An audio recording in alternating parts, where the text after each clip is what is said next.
नमस्कार। मैं दिव्यांशी आप सभी का स्वागत करती हूँ स्टडी आईक्यू पे। आज इस इंटरव्यू सेशन में हमारे साथ जुड़ी हैं छत्तीसगढ़ सिविल सर्विस 2019 की परीक्षा में रैंक 10 हासिल करने वाली मधुलिका डिक्सेना ji. Welcome Madhulika to study IQ. Madhulika के बारे में आप सभी को बता दूं तो शी इज अ डेंटिस्ट और वो उन्होंने बहुत सारे 3 साल तकरीबन 3 साल तक उन्होंने जो नीट के एस्पिरेंट्स होते हैं यानी मेडिकल के जो एस्पिरेंट्स होते हैं उनको ट्रेनिंग दी और उसके बाद फिर उनका एक एस्पिरेशन हुआ सिविल सर्वेंट बनने का और 2018 से वो इस परीक्षा की दौड़ में थी और 2019 की परीक्षा को उन्होंने क्लियर किया 10th रैंक के साथ। तो एक बार फिर मधुलिका जी बधाइयां। Thank you so much. Madhulika ji, इस एग्जामिनेशन हमें सभी को पता ही कितना प्रतिष्ठित एग्जामिनेशन है। सभी एस्पायर करते हैं सिविल सर्वेंट बनने की, लेकिन जो टॉप 10 रैंकर्स होते हैं वो बहुत अलग सी फीलिंग होती है कि टॉप 10 रैंक में है।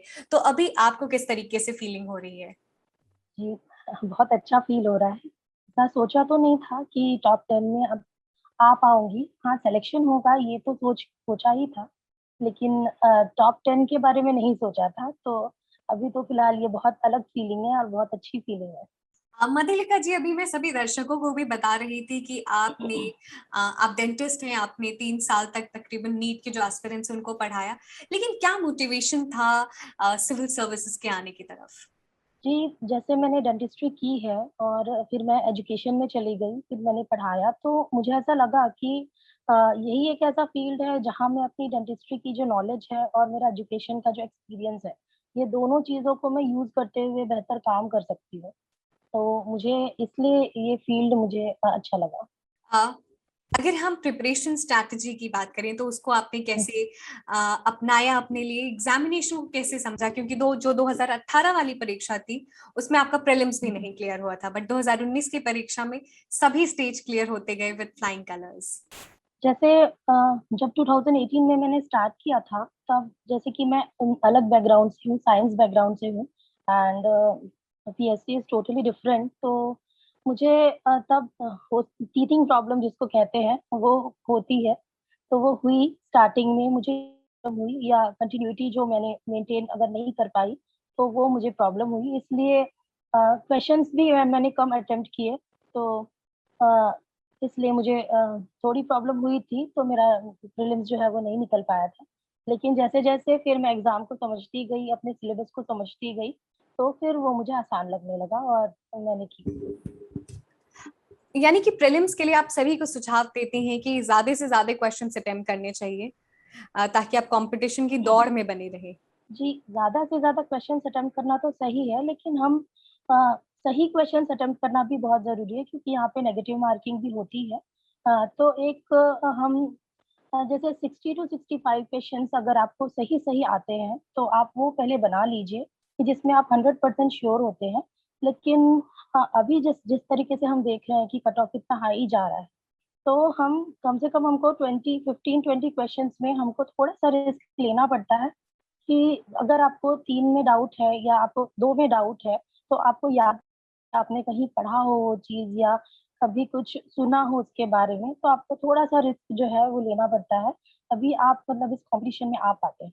ये तो बात हमने प्रीलिम्स की कर ली और किस तरीके से आजकल मेरिट हाई जा रही है, ज्यादा से ज्यादा क्वेश्चन अटेम्प्ट करने हैं और किस तरीके से एक्यूरेसी से अटेम्प्ट करने, ये इंपॉर्टेंट है।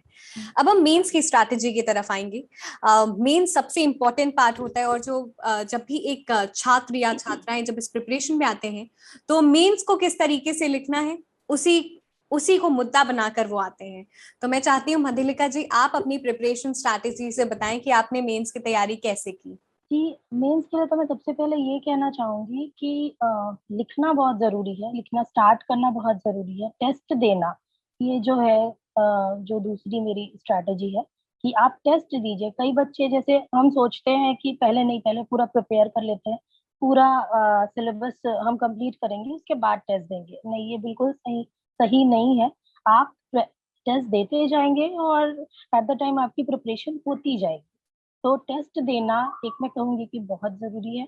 और दूसरा जो है पुराने जो क्वेश्चन पेपर्स हैं, वो मुझे बहुत हेल्प किए। तो मैं ये कहूँगी कि पिछले आप 3 साल, 4 साल के जो क्वेश्चन पेपर्स होते हैं वो पहले लिखना स्टार्ट कीजिए, तो उससे क्या है, एक कॉन्फिडेंस डेवलप होगा। देन आप टेस्ट सीरीज ज्वाइन कीजिए, और यही 2 मेरी स्ट्रैटेजी रही मेंस के लिए। मधुलिका जी, अगर हम मेंस की बात करें तो मैं आपसे चाहती हूँ आप थोड़ा सा अपने आंसर राइटिंग की बात करें, क्योंकि हम हमेशा सुनते हैं कि जब अपने आंसर्स को लिखना है तो आप डायग्राम्स, फ्लो चार्ट इंक्लूड करिए। कई बार ऐसे छात्र छात्राएं होते हैं जो इंक्लूड भी करते हैं लेकिन नंबर नहीं आ पाता, तो आपको क्या लगता है कहाँ चूक रह जाती है और कहाँ सुधार की गुंजाइश है? सबसे पहले तो मुझे ऐसा लगता है कि जो पूछा गया है क्वेश्चन में, वो कंटेंट जो है बहुत ज़्यादा ज़रूरी है। जो तो पहला जो इम्पोर्टेंट है वो है कंटेंट, और उसके बाद आप जब वो लिख लेते हैं तो आप उसको शो करता हुआ एक छोटा-सा मैप बना दें। अगर ज्योग्राफी है तो आप इंडिया का एक छोटा-सा मैप है तो उसमें आप उसको शो कर सकते हैं। अगर सीजीजीएस है तो आप वहाँ पे एक छत्तीसगढ़ का मैप बना सकते हैं। अगर हम बात करें 7th पेपर की, तो आप अगर किसी का फंक्शन पूछा है, मान लीजिए यूनेस्को के ही फंक्शंस पूछे हैं, तो आप उसको एज़ अ रे डायग्राम दिखा सकते हैं। तो क्या है कि जो चेक करते हैं, एग्ज़ामिनर होते हैं, तो उनकी नज़र में वो चीज़ एकदम जल्दी आ जाती है और उनको टाइम जो है वो बहुत कम लगता है। तो ये सारी चीज़ें हम अगर इंक्लूड करते हैं तो हमारे आंसर अट्रैक्टिव हो जाते हैं। तो बिल्कुल ये सब मैंने भी यूज़ किया है, मैप्स एंड जो रे डायग्राम्स होते हैं या फ्लो चार्ट्स होते हैं, तो ये यूज़ करना चाहिए। बहुत जरूरी होता है किसी भी स्टूडेंट के लिए कि अभी आपने भी मेंशन किया कि क्वेश्चन को समझें। ये क्वेश्चन की जी, डिमांड को किस तरीके से समझ के एल्गोरिदम बनाना है, क्योंकि वहां पे समय बहुत कम रहता है, आप ज्यादा सोच नहीं सकते। तो जितना कम समय है उसमें अपना बेस्ट कैसे देना है? जी, जैसे आपने कहा कि क्वेश्चन समझना बहुत ज़रूरी है कि हम क्या पूछ रहा है हम वही लिखें। मतलब अगर उन्होंने इन्यूमरेट कहा, तो जैसे हमको सिर्फ़ नाम पूछा है तो हम सिर्फ़ नाम लिखें। मतलब कि हम अगर उसको डिस्क्राइब करेंगे अगर पूरा, तो भी हमारा टाइम जाता है, हमको अपने आप को रोकना होगा। हमें पता है कि हमें उसके बारे में बहुत नॉलेज है, लेकिन जितना हमसे पूछा जा रहा है हमको उतना ही करना होगा। मतलब अगर अ अगर उसको डिस्क्राइब करने बोल रहा है, डिस्क्रिप्शन पूछ रहा है, इलैबोरेट करने बोल रहा है, तब आप उसको डिस्क्राइब कीजिए। तो क्वेश्चन जो है उसका जो डिमांड है वो समझना बहुत ज़रूरी है। हमने अगर छत्तीसगढ़ सिविल सर्विस की बात करें तो बहुत सारे स्टूडेंट्स होते हैं जिनको एक थोड़ा सा डिलेमा रहता है इंग्लिश और हिंदी मीडियम को लेकर। मैं चाहती हूँ आप उस डिलेमा को हाईलाइट करें और इस चीज को हम कैसे दूर कर सकते हैं, ये जो अ, अगर जो भी कहें डिलेमा कहें या फिर एक इनसिक्योरिटी कहें। जी, मुझे तो नहीं लगता है कि ऐसे इंग्लिश और हिंदी मीडियम में कोई डिलेमा या कन्फ्यूजन होना चाहिए, क्योंकि बुक्स जो हैं, मतलब लैंग्वेज जो है कभी भी आपकी नॉलेज में बाधक या बार नहीं बनता है। और मैंने भी छत्तीसगढ़ की जो बुक्स है सीजीजीएस के लिए, हिंदी मीडियम की ही बुक्स प्रेफ़र की थी, क्योंकि वो हिंदी में ही अवेलेबल होती हैं जनरली। तो मैंने जब ऑथेंटिक बुक्स, मैं हमेशा ऑथेंटिक बुक से पढ़ा करती थी, तो मैंने भी हिंदी की बुक्स पढ़ी हैं। हालाँकि मैंने एग्ज़ाम जो है वो इंग्लिश मीडियम में दिया, तो मैं उसे कन्वर्ट करती थी। तो आपकी अपनी चॉइस है, आप किस लैंग्वेज में एग्ज़ाम देना चाह रहे हैं। बुक्स और लैंग्वेज से मुझे नहीं लगता कि कोई फ़र्क पड़ता है।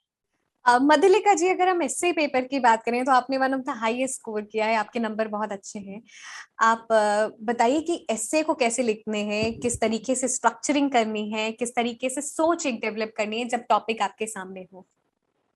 ऐसे के बारे में मैं कहूँगी कि अक्सर अक्सर लोगों को ये कन्फ्यूज़न रहता है कि हम पॉइंट्स में लिखें या हम पैराग्राफ में लिखें, किसमें ज़्यादा नंबर मिलेंगे। तो मैं कहूँगी कि मैंने दोनों तरीके से लिखा।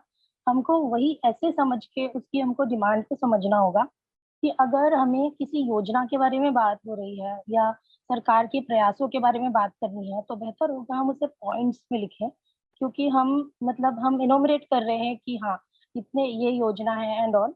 और अगर हमें कोई चीज़ डिस्क्राइब करनी है या कोई किसी चीज़ को कंपेयर करना है, तो बेटर होगा कि हम उसे पैराग्राफ में लिखें।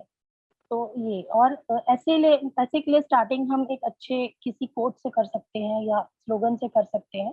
अगर याद है तो, और नहीं भी है तो उससे कोई फ़र्क उतना पड़ता नहीं है। लेकिन स्टार्ट करेंगे अगर फार्मर्स के बारे में बात हो रही है, तो अगर फार्मर से रिलेटेड या एग्रीकल्चर से रिलेटेड आपको कोई कोट याद है, तो आप उस कोट से स्टार्ट कर सकते हैं। देन आप एक छोटा-सा 4 टू 5 लाइन्स का एक इंट्रोडक्शन दे सकते हैं। उसके बाद आप ऐसे में ये ज़रूर कोशिश करें कि कुछ फैक्ट्स या डेटाज़ हों या फिर कुछ रिपोर्ट हो, वो शामिल करें। क्योंकि उससे आपकी जो बात होती है, जो आपका जो ऐसे होता है, उसको बहुत ज़्यादा वैल्यू मिलती है, आप उस अपनी बात को प्रूव कर पाते हैं वहाँ पे। और अगर हम प्रॉज लिख रहे हैं तो हम कॉन्स भी लिखें। अगर हम हमारा जो ऐसे है वो बहुत मतलब बैलेंस्ड होना चाहिए। एक आप किसी एक तरफ पे मतलब नहीं जा सकते। आपको सिविल सर्वेंट बनना है तो आपको जो आपकी सोच है वो मतलब इक्वल रखनी होगी। तो आपको कॉन्स भी बताने हैं, और अगर आप कॉन्स बता रहे हैं तो आप बिल्कुल उसके सॉल्यूशंस भी बता के चलिए। एंड देन एक छोटा सा जैसे आपने इंट्रोडक्शन लिखा था वैसे कंक्लूड करके एंड कर सकते हैं। इस तरीके से मैं भी पूरे ऐसे की जो है वो स्ट्रक्चरिंग करती थी। मधुलिका जी, अगर हम बात करें कि छत्तीसगढ़ सिविल सर्विस का भी रिजल्ट है यह है, आपको क्या लगता है आपकी 3 ऐसी क्वालिटीज जो आपको सबसे अलग बनाया है और आप टॉप 10 में आज हैं? क्वालिटीज के लिए मैं कहूँगी कि एग्जाम जो है मैं रेगुलर पढ़ती थी। तो एक रेगुलरिटी या कंटिन्यूटी जो होती है वो मैं एक जो है बात कहना चाहूंगी कि बहुत जरूरी है इस एग्जाम के लिए। क्योंकि आप अगर बीच में छोड़ देते हैं तो फिर आपको फिर से स्टार्टिंग से मतलब फिर प्रॉब्लम होती है स्टार्ट करने की। तो कंटिन्यूटी ना ब्रेक करें। एक दिन दो दिन अगर आप ब्रेक ले रहे हैं देन इट्स ओके, लेकिन जो एक रेगुलरिटी है वो मेंटेन करके चलनी चाहिए। दूसरा जो है नेगेटिविटी से दूर रहें। कोई भी अगर कुछ भी बोले या कोई भी प्रॉब्लम आ रही है तो जो नेगेटिविटी है वो अपने ऊपर हावी ना होने दें, उसको एक तरफ रख के आप चलें। और अगर दूसरी चीज ये है कि अगर नेगेटिविटी आ भी रही है तो आप अपनी फैमिली मेंबर्स, आप अपने पेरेंट्स, भाई दोस्त जो भी हैं, आप उनसे बातें कर सकते हैं और उससे ये सारी चीजें जो है वो सॉल्व हो जाएंगी। तो ये तीन चीजें मुझे बहुत हेल्प करी, कंटिन्यूटी, पॉजिटिविटी और मेरे पेरेंट्स, मेरे फैमिली मेंबर्स एंड। मधुलिका जी, हमने प्रीलिम्स मेंस की बात की, किस तरीके से एस्से पेपर को नंबर इनहांस करना है, और जो बहुत सारे एस्पिरेंट्स के मन में डिलेमा रहता है, किस तरीके से स्टडी आईक्यू आपकी जर्नी में साथ रहा है? जी, स्टडी आईक्यू से मैं करंट अफेयर्स जो है वो देखा करती थी स्टडी आईक्यू से। और करंट अफेयर्स जो है वो बहुत ज़रूरी होता है प्रीलिम्स के एग्ज़ाम के लिए भी एंड मेंस में भी। काफ़ी सारे पेपर्स ऐसे होते हैं जो जहाँ पे हम करंट अफेयर्स की चीज़ें अगर हम डालते हैं मेंस में भी तो हमें अच्छे मार्क्स मिलते हैं। तो मैंने जनरली स्टडी आईक्यू से अपने करंट अफेयर्स जो है वो देखे थे। मधुलिका जी, हम बहुत खुश हैं कि आपकी इस सक्सेस स्टोरी का हिस्सा हैं।